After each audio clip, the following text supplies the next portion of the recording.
It literally took me days to figure out, so I really thought it was going to be impossible, but yeah, it is possible. Why is this guide so important, and why did it take me so long? Well, first of all, please hit the subscribe button as if you find this video helpful. And first, Blur is one of the fewest games that doesn't have wheel support, so basically it doesn't recognize your wheel, and you can either play just with a X360 controller or a keyboard. And also the only guides I found on the internet are like from 10 years ago, and I don't think that this game was really popular back in the day, which is a shame because it's one of the funnest games I've ever played.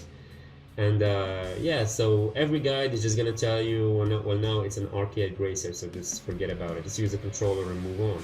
Well, I'm here to tell you that no, it's actually really fun to play with the steering wheel if you get the settings right.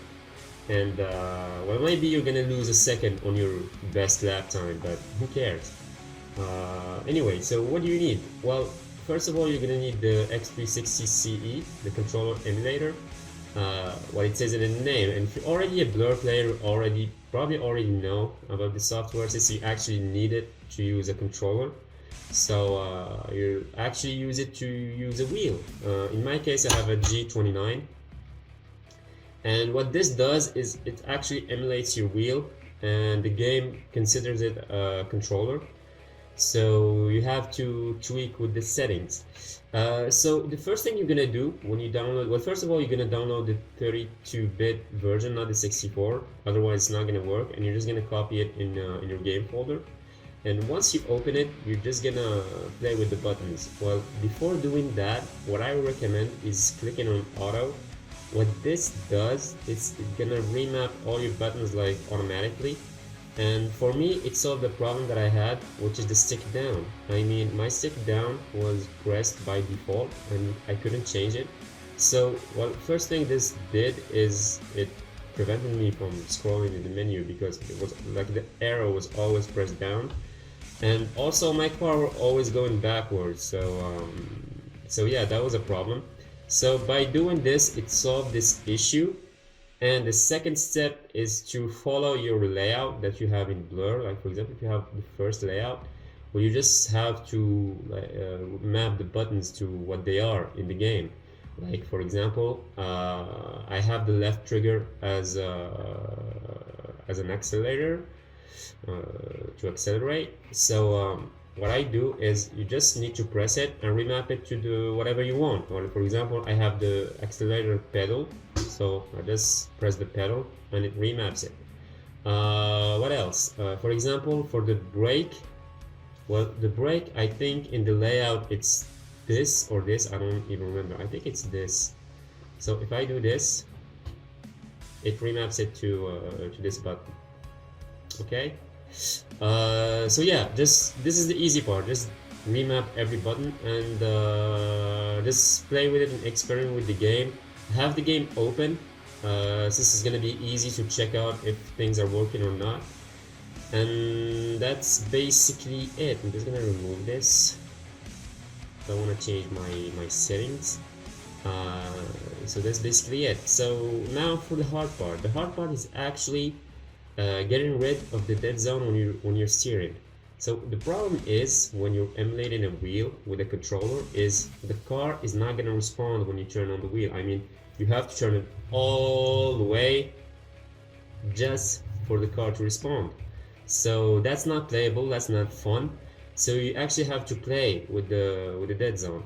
Well, as you can see here, my the moving steering is here, and it actually moves when I move the wheel, so it works. But in game it's not gonna work. As I told you, there is a dead zone. So what you're gonna do is you're gonna go to left thumb and you're just gonna copy the settings that I've did, and you can tweak them for your own preference. I found this the best setting for the game to actually be fun and to be as close as to the controller as possible. So you have to get this is anti-dead zone, so it basically gets rid a little bit of the dead zone that you have. So I have 23% and 0, and I click on invert on sensitivity and I put it to 95%. So this was the best setting. I told you, it really took me days to tweak with these settings to find what's right. I experimented with different cars in the game just to see what is really right. So yeah, this is basically it. Don't touch anything that you see. You can follow these settings, but again, just do whatever you find better for you. So I basically just changed general and the left thumb. Don't touch right thumb, don't touch anything else. And just going back to the left thumb, what this will do, if you put it to, like, for example, 100%, you're gonna see that like your wheel is basically turning by default. So first of all, it's gonna make it really hard for you to scroll in the menu because it's gonna be scrolling all the time. And also your car is going to be drifting all the time. I mean, you won't be able to drive and you won't be able to take a handle of your car. So maybe just to have fun, you can experiment and put it to 100% and see what it does. But yeah, so this is it for X360. What if you have G-Hub like I do, this is gonna help you a little bit more. Let me just put it here. This is just a setting for Wreckfest. I'm gonna go to blur. So these are my settings for blur. I've put 30% on centering because this helps the car stay a little bit stable. It's just my own preference. If you like your wheel to not have any centering and not for the wheel to go back to the center by itself, then just put it to 0% or deactivate it.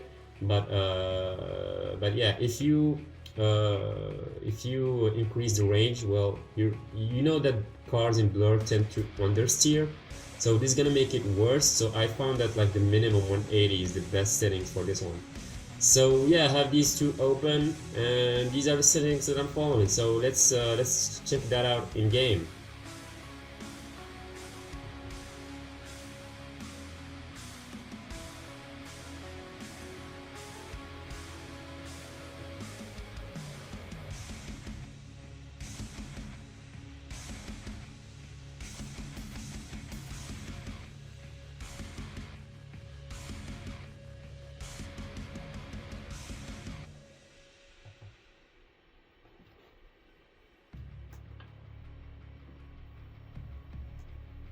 I'm sorry, there's not gonna be any sound since I have the mic plugged in, so it only detects my mic.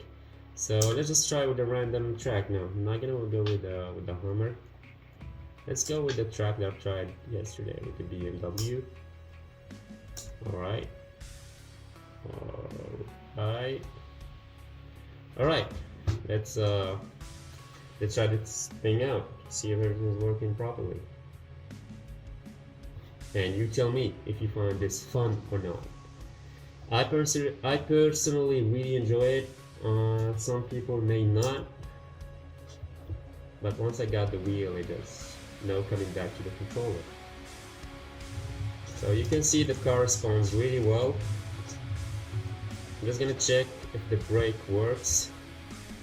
I think I fucked up when I changed the settings for the brake. Either way, I'm just gonna check with the handbrake. The handbrake works. And I have the power-ups, switch the button. It's shielded. And look, I'm just gonna show you an example. Because I saw some people saying, oh, you can't like mine forward when using a wheel. So you just have to click the arrow and the power, just like the controller. And you can put it in front. Well, I took my own mine. See?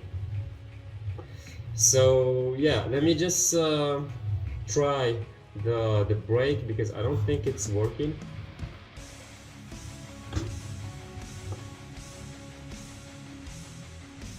Just gonna show you a little bit of the power-ups. Let's get rid of this, and I can press backwards, as you can see. For example, I'm gonna try with the nitrous. Oops, I'm going backwards. So yeah, it's kind of a learning curve, but that's related to the wheel, not to the game itself. But yeah, so let me just check and see if the break is probably assigned. If I go to buttons and so what is the, I think it's this one. Alright, let's try again. You can't even break in this game without people shooting you, so I'm just gonna try. See, it's working. So yeah, so this is for the tutorial. I'm gonna be now just trying single player, but I'm gonna be trying it online, see if there is a difference in performance. I don't even know where I'm going. But yeah, let me know guys what you think. Let me know guys if it works properly for you. If not, just I'll be glad to help you out. And on that, I'll see you on the next video. Peace.